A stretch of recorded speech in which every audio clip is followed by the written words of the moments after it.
I'm a little too sick to do my normal whoosh thing, but how about I show you guys my new sweet Abbott and Costello vinyl I got for $2.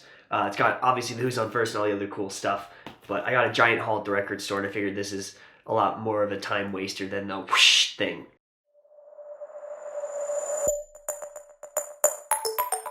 Hey, what's up everybody? My name is Chad, and this week I'm talking about my New Year's resolutions and exactly what I am doing to achieve said resolutions. If I sound a little weird, it's because I am deathly ill and sick and fighting everything in me that wants to come out of me, so bear with me. Now, I've done a video on goals and I will link to it here if you guys haven't seen it. It's basically the same thing I'm doing, but I'm approaching 2017 different because 2016 has just been a dumpster fire that I do not desire to repeat. So Chad, what exactly are you doing this video? Well, internet person, I'm doing my State of the Chunion. I do a State of the Union channel address, the first video of every year.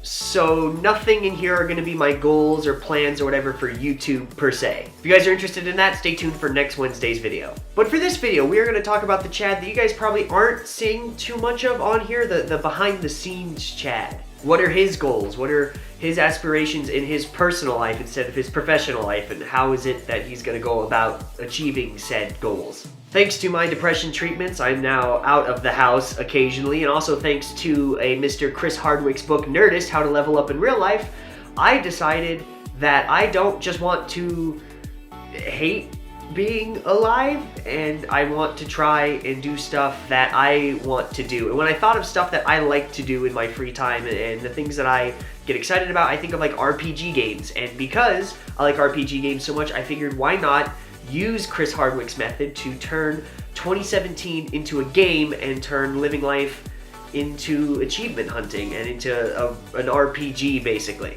What do you mean by that? I'll explain. If you guys read his book, which I highly recommend you guys go buy, this is not by any means an explanation of his book, just a couple of the first chapters of it. It talks about planning and goal reaching of your life, playing it like you play an RPG game. And that's what I intend to do. So how do you go about planning your life like an RPG? Well, just like any RPG, you have to have a goal. And probably not just one, but many goals or an end point of the game. And so I think of, obviously, my life hopefully extends past 2017. But I'm thinking just in this year. So what goals do you have for 2017? My goals kind of look like this. This is a general list, not including anything that has to do with like work or YouTube. This is just my personal life. So the first thing you want to do is write down your goals and rank them from the most difficult to achieve down to the easiest to achieve. Or I guess that'd be backwards. Number 1 should be the easiest to achieve, and number whatever you end on should be the most difficult and most time-consuming thing to achieve. Now, what I usually do is I put this into a book, which I don't have on me. I believe it's in the next room, but I put it into a character tome, a character sheet if you guys play Dungeons and Dragons. I'm a DM, and this really works well for me. And what I do is I take all of those goals and I create a progress bar. And I write, throughout the progress bar, there are notches in it, and each one of those represents the goals. The easiest ones being first, the most difficult ones being last. I know I finished the game when I have completed obviously the progress bar. That is game over. The next thing that I'll do is I'll take each one of those individual goals and I will make a list under each one of those goals that has to do with everything required from step 1 to step 50 in achieving those goals. And then for each one of those individual goals that I have, I'm going to be doing a separate progress bar, and this will be my quest bar. So as I achieve each individual piece of the quest and I can check it off my list, I can then fill up the progress bar and I can see that, hey, I am making progress on my dreams. I am making progress on my goals. I am questing, I am conquering, and I'm achieving. And that's really important in being human, is feeling like you are striving towards something and you're accomplishing stuff. Because even if, let's say I only have 8 things, if I get 4 or 5 of the 8 things done in a year, you feel like you've done a massive part of the game. You feel like you've achieve stuff instead of just kind of going week to week and from work to school to playing video games at home. I want to feel like my life is more than just playing a video game all day. I want to feel like I am achieving and working towards something. And so this is a way I do to help that. Then once I have all the individual steps for each one of my quests leading into my total goal of the game thing, I have an app called the Epic Win app. It's like $2. You guys can just track experience on your own, but what I want to do is I want to keep track of everything that I'm doing and feel like I'm growing and know that I'm growing, and one way that nerds like us typically do it is by XP. And so there's an app where you can enter all of these individual things, all the pieces of all the various goals that you have. So whenever you finish it, it gives you that much experience points. And the cool thing is the app also does questing specifically for different things, so you can get XP for strength or stamina or intellect or social or spirit or whatever it is. So you can also grow as your skill points, basically. You studied 10 Japanese words? Well, here's 100 XP points. Applied for that program in college you wanted to get into, but you didn't think you could? Here's 300 XP points. Did you get into the program? Here's 500 XP points. Reward yourself with XP as well as real things in life, because we should all be treated like a princess every once in a while. And you will feel satisfaction when you finish a goal or finish a quest line, and you will get farther into what you want to do. Next up, we actually build the character. I think you can name it whatever you want. I named mine Cruian, just a cool name I came up with. You can put your own name if you would like. I just went with a fictional name because it makes me feel less cheesy doing this. And by the end of 2017, he's going to be a hunting, reading, edumacated, flying Bamf, and I'll explain that later. So with my goals being this away, kinda, I built a picture of what I wanted him to be. I just want to visualize not just who I want to be, but who this character I'm playing I want to be. And I made this picture over here on Photoshop. It's terrible quality. I just whipped up something quick, and I actually put this in my character tome along with the rest of my questing stuff. You can see the elk head and the degree and his beautiful hair, because you guys can't tell I'm growing out my beautiful mane. Basically, I just want to visualize what I want out of this year, and this is as close as I could get to it because I can't draw. And like I said, if you guys have these dreams, they don't just have to be like you know, getting into a program or promotions at work or whatever. It could be just crazy random things.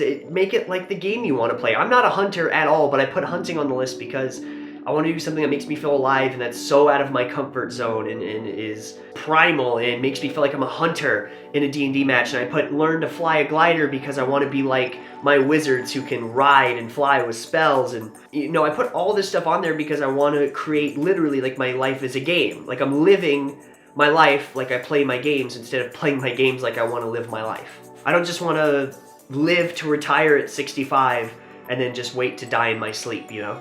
The next thing we do is we roll our stats. We don't actually roll them. What I recommend is you guys look up a D&D player sheet. You'll see this area that says ability scores. They're usually strength, intellect, stamina, constitution, which I changed to confidence, wisdom, and dexterity, or whatever stats it is that are relevant to you in your life. And rank yourself honestly with them. These are the ones that I did, and this is how I also rank them. I am good at some things and worse at other things, and I'm average at some things. And the way that I rank these is 1 is considered bad at it, 3 is considered average, and 5 is good. Now don't worry if some of your guys are really good or some of them are really bad in areas that you would want them to be better at. Really what this is you visualizing yourself and what you want to be like and saying, hey, I want to be like this, but this is how I am now, and now I have a way of representing that and changing it to want to become better. Not very confident? Do some confidence exercises. If your strength isn't where you want it, go to the gym. These stats are not set in stone. These are meant to change and grow as you grow throughout the year or throughout your game or however long it is. Next up is your skills. In the book that referred to as weapons, I prefer skills because this looks like skill set stuff on the last page of the 3.5 character sheets. What skills do you have that will help you throughout your campaign, throughout your game? I can tell you guys mine. It looks something like this. These are things that, again, 1 is bad, 3 is average, 5 is really good. What can you do to help achieve your goal in the game? And this is also helpful for visualization. Like if you need certain skills for your dream, like if your goal is to be a video maker and you realize that your editing is below average or you don't understand sound or whatever, because you visualize that this is where I need to be and where I should be is around here, this gives you a means of checking yourself. Realizing here's where I am, here's where I want to be, now let's build goals to get there and to build these skills. And kazam, you guys are now RPG characters and going to attack 2017 like you really wish you could attack 2016, because man, I am so sick of 2016. And you guys are now prepared to go beat the crap out of 2017 with me. So let me know, did this help you guys? Are you considering doing something like this? And even if you're not, if this is too much or too nerdy or too weird for you, what are your New Year's resolutions? What is it that you want to do in 2017 that you didn't do in 2016 or any in the past? What is it that will make this year not a dumpster fire to you? If you guys like this video, be sure to drop a like down below. That actually helps me tremendously, and it means that I can continue to do this and that other people will find it and hopefully find this helpful. And if you guys like this, check out my other videos. I put out 2 videos a week. I do an anime night on Saturdays, and I do usually a Japan video on Wednesdays. This is just the end of the year, so it's a bit of a special thing. If you guys like my content, feel free to subscribe. You will get those 2 videos every day, consistently, indefinitely. And that's about it. Thank you guys so much for 2016. It has been so not great, but you guys have been probably one of the only reasons it's been okay. I am so looking forward to seeing you guys in 2017. This will be my last video until January, so be safe, be kind, have a safe New Year's, do not drink and drive, and let's kick the crap out of 2017 together, shall we?